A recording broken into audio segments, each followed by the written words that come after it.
Daily Dems, doing the work, making noise, and fighting back, day 28. I attended a Stand With Ukraine rally today, so I am exhausted. We're going to do this as quickly as possible. A couple days ago, Rep. Greg Stanton of Arizona 4 was on the AZ Political Podcast. This is a pretty centrist program. Like Meghan McCain was on a few weeks ago. So this is not speaking to the choir at all. We need to lift this up, and we need more of this. Rep. Eugene Vindman from Virginia 7 called the Waste, Fraud, and Abuse Hotline to report federal money being used to pay for Cybertrucks. This was by far my favorite video of the day.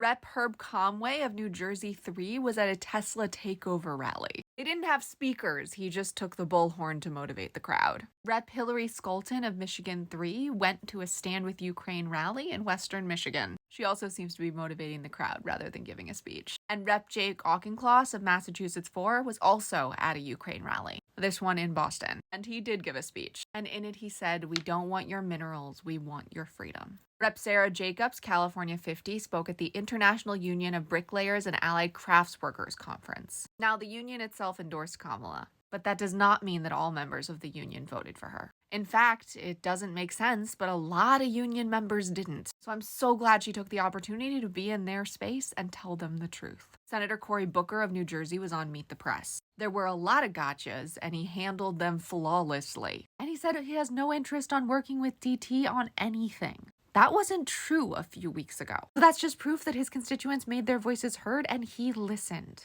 He's done trying to find middle ground. And finally, I couldn't not include it. You know how much I love Senator Tina Smith of Minnesota. And she has reached the end of her rope and is no longer playing nice. And her fan club just got a lot bigger. So I hope you're inspired by all these incredible Dems. And you'll stop believing when you hear they aren't doing anything. Our voices are our superpower, but only when we use them.